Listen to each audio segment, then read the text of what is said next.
তো আমি কিন্তু এর আগে একটা মাইক্রো জবের ভিডিও দিয়েছিলাম, তো কিভাবে ডেইলি 500 টাকা ইনকাম করবেন। তো ওখানে কিন্তু আপনারা অনেক ভালোবাসা দিয়েছেন এবং ওখান থেকে কিন্তু আমরা ভালো পরিমাণ হিউজ পেয়ে গেছি এবং অনেকেই কিন্তু আপিলও করতেছে যে ভাইয়া আমরা কিন্তু অ্যাকাউন্ট ক্রিয়েট করতে পারতেছি না। তো জাস্ট আবার তাদের জন্য এবং ভিডিও এবং অনেকেই বলতে পারছেন না যে ভাই কিভাবে ভেরিফাই করব। তো তাদের জন্য এই ভিডিওটাই হেল্পফুল হবে। তো কিভাবে আপনারা এখান থেকে আপনারা কি করবেন, ভেরিফাই করবেন, তো তাদেরকে দেখাবো এবং আপনারা এখান থেকে ডেইলি আরও ভালো পরিমাণ ইনকাম করতে পারবেন। তো কিভাবে ইনকাম করবেন, আপনারা ডেইলি কিন্তু আপনারা $3 থেকে $4 কিন্তু ইনকাম করে নিতে পারেন। তো কিভাবে ইনকাম করবেন পুরো A to Z দেখাবো।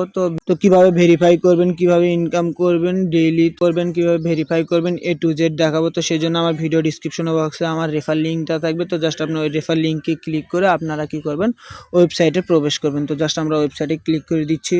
তো জাস্ট আমরা মাইক্রো জব ওয়েবসাইটে চলে আসছি। তো জাস্ট কিভাবে অ্যাকাউন্ট করতে হয় সেটা তো আমি আপনাদের আগের ভিডিওতেই দেখাচ্ছি। তো কিভাবে আপনারা মাইক্রো জব অ্যাকাউন্ট খুলবেন, তো কিভাবে অ্যাকাউন্ট খুলবেন আপনারা যদি না পান, আমি ওই ভিডিও ডিসক্রিপশন বক্সে দিয়ে দেবো, আপনারা ওখান থেকে দেখে নিতে পারেন। তো জাস্ট আমাদের অ্যাকাউন্ট ক্রিয়েট করা আছে। তো জাস্ট আমরা সেজন্য কি করবো, এখানে দেখতেছেন স্টার্টিং। তো জাস্ট আমরা কি করবো, স্টার্টিং এর উপরে ক্লিক করব। তো ক্লিক করে দেওয়ার সঙ্গে সঙ্গে দেখতেছেন আমাদের কিন্তু অ্যাকাউন্টে নিয়ে চলে আসলো, কেননা আমাদের অ্যাকাউন্ট ক্রিয়েট করা আছে। তো সেজন্য অ্যাকাউন্টে ডাইরেক্ট নিয়ে চলে আসলো। আপনাদের কিন্তু অ্যাকাউন্ট করে নিতে হবে। তো কিভাবে অ্যাকাউন্ট করবেন সেই ভিডিওটা কিন্তু আমি আপনাদের আগে দেখাচ্ছি। তো জাস্ট আমরা এখন এখান থেকে কী করবো, ভেরিফাই করবো। তো ভেরিফাই করার জন্য জাস্ট এই যে দেখতেছেন ভেরিফাই। তো জাস্ট আমরা এখান থেকে কী করবো, এই ভেরিফাইয়ের উপরে একটা ক্লিক দেবো। তো ক্লিক দিলাম, দিয়ে দেওয়ার পর জাস্ট এই যে দেখতেছেন এখানে স্টার ভেরিফিকেশন। তো জাস্ট আমরা এখান থেকে স্টার ভেরিফিকেশন, তো জাস্ট আমরা এখান থেকে এটার উপর একটা ক্লিক দেবো। তো জাস্ট ক্লিক দিলাম, দিয়ে দেওয়ার পর জাস্ট এখান থেকে আমাদের কোন মাধ্যমে আমরা এখান থেকে ভেরিফাই করবো। তো জাস্ট এখান থেকে সেটা সিলেক্ট করে নেবো। তো জাস্ট আমরা সিলেক্ট করলাম, নিয়ে নেওয়ার পর জাস্ট এখানে দেখতেছেন এনআইডি কার্ড, তারপরে এখানে দেখতেছেন পাসপোর্ট, ড্রাইভিং লাইসেন্স এবং বার্থডে। তো জাস্ট আপনারা যাই যেটা দিয়ে পারেন তো জাস্ট সেটা দিয়ে করে নেবেন। তো আমার কিন্তু পাসপোর্ট নেই, তো জাস্ট আমাদের কিন্তু এনআইডি দিয়ে করবো। সবারই কিন্তু বিশেষ করে এনআইডি কার্ড আছে। তো জাস্ট আপনারা এনআইডি কার্ড দেখতেছেন। তো জাস্ট আমরা এই এনআইডি কার্ড কী করবো, এখান থেকে সিলেক্ট করবো। তো জাস্ট আমরা এখান থেকে এনআইডি কার্ডটা সিলেক্ট করলাম। সিলেক্ট করে নেওয়ার পর জাস্ট এখান থেকে দেখতেছেন এখানে বলতেছে আমাদের ফুল নাম দিতে বলতেছে। তো জাস্ট আমরা এখান থেকে আমাদের ফুল নামটা দিয়ে নেবো, অর্থাৎ আমাদের এনআইডি কার্ডে যেই নামটা আছে তো জাস্ট আমরা এখানে সেই নামটাই দিয়ে নিব। তো জাস্ট আমরা নামটা দিচ্ছি। তো আমাদের এখানে দেখতে পেলেন, তো জাস্ট আমরা আমাদের নামটা দিয়ে নিছি। দিয়ে নেওয়ার পর জাস্ট এখানে আমাদের এনআইডি কার্ডেতে যেই নাম্বারটা আছে তো জাস্ট আমরা এখান থেকে সেই নাম্বারটা দিয়ে নেবো। তো জাস্ট আমরা এখানে কপি করা আছে, তো জাস্ট এখান থেকে আমরা পেস্ট করে দেবো। তো জাস্ট পেস্ট করে দিচ্ছি। তো পেস্ট করে দিলাম, দিয়ে দেওয়ার পর জাস্ট এখান থেকে এই যে দেখতেছেন এখানে নেক্সট বাটন। তো জাস্ট আমরা এই নেক্সটের উপরে একটা ক্লিক দিব। তো জাস্ট এখান থেকে আমাদের 5টা ধাপ পূরণ করতে হবে। 1টা 2টা 3 4টা 5টা ধাপ আছে। তো জাস্ট আমরা এখান থেকে প্রথম ধাপটা পার করার জন্য জাস্ট এখানে এগুলো পূরণ করে নেক্সটে আমরা কি করব, ক্লিক দেবো। তো জাস্ট আমরা ক্লিক দিচ্ছি।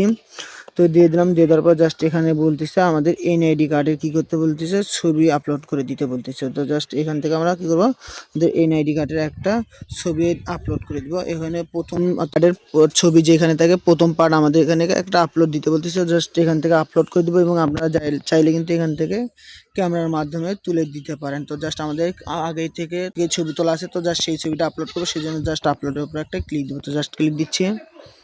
আমরা এখান থেকে ছবি আপলোড দিচ্ছি। আপলোড দেওয়ার পর জাস্ট এখান থেকে কী করবো, এই যে দেখতেছেন টিক মার্ক। তো জাস্ট এখান থেকে এই 2টা টিক মার্ক কী করতে আমাদের এখানে ক্লিক দিতে হবে। তো জাস্ট আমরা এখানে এই 2টা টিক মার্কে ক্লিক দিচ্ছি। দিয়ে দেওয়ার পর জাস্ট এখান থেকে দেখতেছেন নেক্সট। তো জাস্ট আমরা এই নেক্সটের উপর একটা ক্লিক করে দেবো। দিয়ে দেওয়ার পর জাস্ট এখান থেকে আমাদের কী করতে হবে, পিছন পার্ট দিতে হবে বলতেছে। তো জাস্ট আমরা এখান থেকে ব্যাক পার্টটা আমরা কী করবো, এখান থেকে দিয়ে নিব। দেখতেছেন এখানে কিন্তু ব্যাক পার্ট সাইডের ছবি দিতে বলতেছে, পিছনের ছবিটা দিতে বলতেছে। জাস্ট আমরা এখান থেকে কি করে পিছনের ছবিটা দিয়ে নেব। তো জাস্ট প্রথম ছবিটা যেভাবে দিছি তো জাস্ট সেই জন্য জাস্ট এই দেখছেন আপলোড। তো জাস্ট এখান থেকে আপলোডের উপরে ক্লিক দিয়ে আমরা আমাদের ব্যাক পার্ট ছবিটাও দিয়ে নেব। তো ব্যাক পার্টের ছবিটা দিলাম, দিয়ে দেওয়ার পর জাস্ট একটু নিচে দিয়ে চলে আসবো। আসার পর জাস্ট এখান থেকে এই যে দেখতেছেন এখানে টিক মার্ক। তো জাস্ট এটা কি করবো, আমরা টিক করে দিব। তো জাস্ট এখানে টিক করে দেওয়ার পর জাস্ট নেক্সট বাটনে ক্লিক দিব। তো দিলাম, দিয়ে দেওয়ার পর জাস্ট এখানে বলতেছে আমাদের কিন্তু এনআইডি কার্ড নিয়ে আমাদের একটা ছবি দিতে বলতেছে। তো জাস্ট এখানে দেখতে পাচ্ছেন তারা কিভাবে ছবি দিতে বলতেছে। তো জাস্ট আপনারা এখান থেকে এইভাবে একটা সামনের পার্টের এবং এই সামনের পার্টের একটা ছবি কি করবেন আপনারা ক্যাপচার করে নেবেন। তো জাস্ট এখান থেকে আমরা ক্যাপচার করতেছি, ওই ছবিটা আপলোড দিয়ে নেব। তো জাস্ট আমরা এখান থেকে আপলোড দিচ্ছি। তো আপলোড দিলাম, আপলোড দেওয়ার পর জাস্ট এখান থেকে এই যে দেখতেছেন 2টা টিক মার্ক। তো জাস্ট এই 2টা টিক মার্ক আমরা কি করবো, এখান থেকে অন করে দেবো। তো জাস্ট টিক মার্কে ক্লিক দিচ্ছি, দেওয়ার পর জাস্ট এখান থেকে নেক্সট অপশন দেখতেছেন এই যে নেক্সট বাটন। তো জাস্ট নেক্সটের উপরে একটা ক্লিক দেবো। তো দিয়ে দিলাম, দিয়ে দেওয়ার পর জাস্ট এখান থেকে দেখতেছেন আমাদের কিন্তু সবগুলো সাবমিট হয়ে গেছে। দেখছেন সাবমিট। তো জাস্ট এটার উপর ক্লিক দিব। তো তো লোডিং নিচ্ছে, তো জাস্ট লোডিং নেওয়ার পর কিন্তু আমাদের কিন্তু এটা সাবমিট হয়ে যাবে অটোমেটিক। তো জাস্ট এখানে এখানে তারা বলে দিয়েছে যে পেন্ডিং এ আছে, তো জাস্ট এখান থেকে তারা কিন্তু বলে দিচ্ছে অটোমেটিক এখানে কিন্তু আমাদের এটা সাবমিট হয়ে যাবে ভেরিফাই। এটা রিকোয়েস্ট করা হয়েছে, তো জাস্ট এখান থেকে আমাদের কিছু ঘন্টার মধ্যে আমাদের কিন্তু এটা সাবমিট হয়ে যাবে। তো জাস্ট এখান থেকে আমরা সাবমিট করে নিব। তো এভাবে কিন্তু ভেরিফাই করে নিতে পারবো। তো আশা করি সবাই বুঝতে পারছেন, এভাবে আপনারা ভেরিফাই করে নেবেন। আপনারা এভাবে কিন্তু আপনার ভেরিফাই করে নিতে পারবেন। এ পর্যন্ত আসার জন্য সবাইকে অসংখ্য ধন্যবাদ।